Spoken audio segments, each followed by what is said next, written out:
welcome to our case study group project on the Coconut Grove nightclub fire.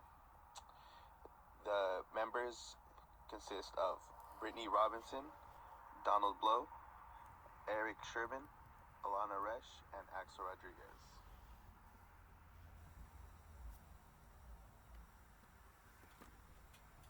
Everyone wanted to be there. It's been said that those who'd attend the club came from the tropical South Sea. It had it all. Its main appeal were decorations, dining, dancing, big band music, and the retractable roof that allowed people to watch the stars. It was a place everyone wanted to be. Unfortunately, it did not stay that way. Back in the late 1800s and early 1900s, news didn't circulate to everyone very well, and that could be why many people didn't think about fire safety. It seems impossible to imagine the things that would have to go wrong in order for that many people to die in one night, and in such a popular nightclub of all places. The club had a maximum capacity of approximately 460 people. However, the night of the fire, the club was almost double its capacity. While entertaining over 1,000 people, the two-level structure ignited from a match, accidentally igniting a drape, and within minutes, it became a death trap. And everyone would soon know exactly why.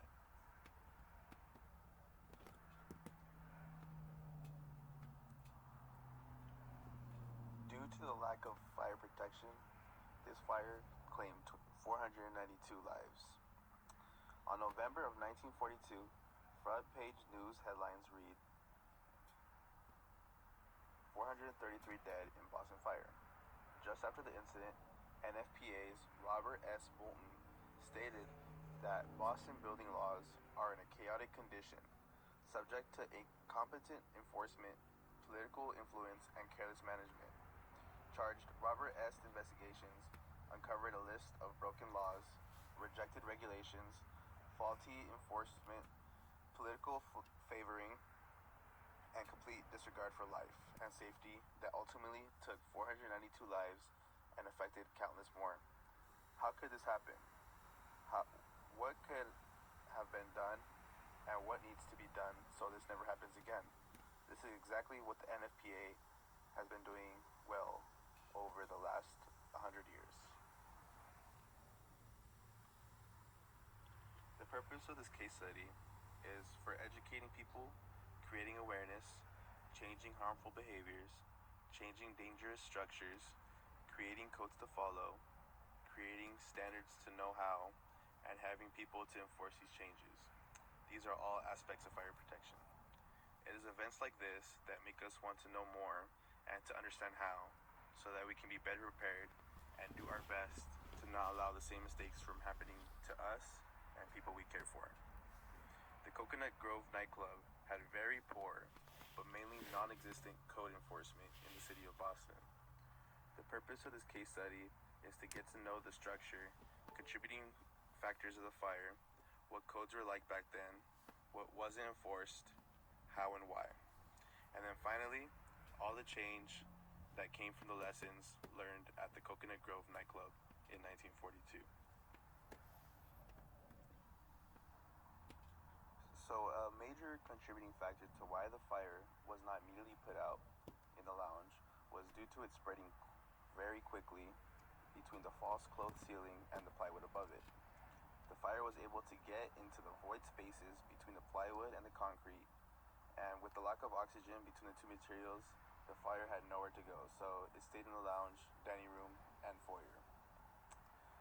Furthermore, the fire spread quickly up the stairway, which acted like a chimney, adding a draft of suction to the room below. Fire Commissioner Riley took note of this in his report to the state marshal tonight after the incident. Once upstairs, the fire spread quickly from the foyer towards the dining room, as it was accelerated by a large ventilating fan meant to draw the air from the foyer towards the bar area and main dining room, as you can see in the floor plan above.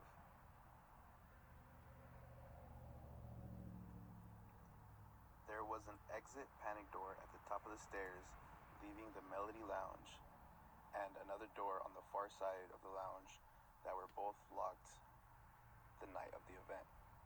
The lights were also went out soon after the fire started, which made it difficult for patrons to see their way to any possible exits. The floor on street level had a single revolving door as the main exit/entry point, which quickly became blocked by the large number of patrons trying to flee. There was also multiple other doors in the building that were installed as inward opening doors, which eventually couldn't be opened due to the patrons piling up against them.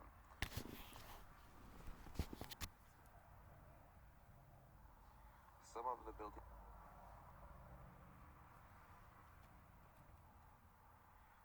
the building codes that were active at the time of the incident were the NFPA 101 Building Exits Code for Emergency Exit Door that defined the maximum distance an occupant should have to travel to access an exit in the event of an emergency. Its purpose is to minimize the occupant's exposure to any potential hazard. NFPA 101 automatic sprinklers were required for fire suppression in a place of assembly, but the club was licensed as a restaurant. Therefore, it was not required. The only fire protection in the building was 11 fire extinguishers found throughout. Local fire inspectors have been to the club in the past and continue to improve their code compliance. After the incident, it circulated that the owner had a mutual understanding with local officials, which allowed for lenient enforcement.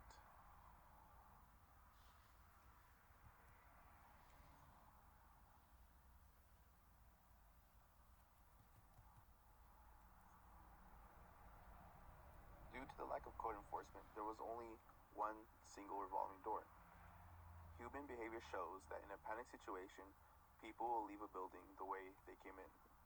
Everyone rushing to this revolving door caused it to jam, and when the fire was over, bodies were stacked shoulder high as everyone tried to escape.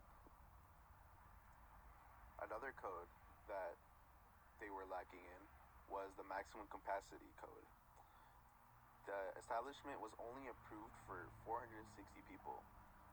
Due to a local college football game and the approaching deployments of our troops, the approximate number of patrons was over 1,000 people, leading to the increased number of victims that night.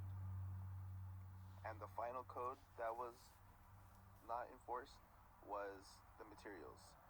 Most furnishing, decoration, false cloth, ceiling, drapes, and other linens were composed of materials that were highly combustible. There was a countless amount of combustible materials in the restaurant that easily caught fire and spread the fire even more.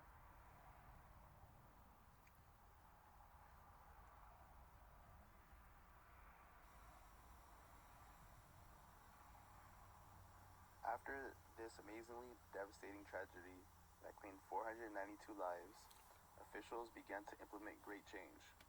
The NFPA implemented building exit codes, which include the reinstatement of revolving doors, which were previously outlawed. To increase safety in similar venues as the nightclub, they reclassified restaurants and nightclubs as places of public assembly, which mandated strict regulations. Emergency exits could no longer be chained or bolted shut, along with exit signs needing to have their own electricity source and being visible even through thick smoke. Automatic sprinklers and emergency lights were also included within.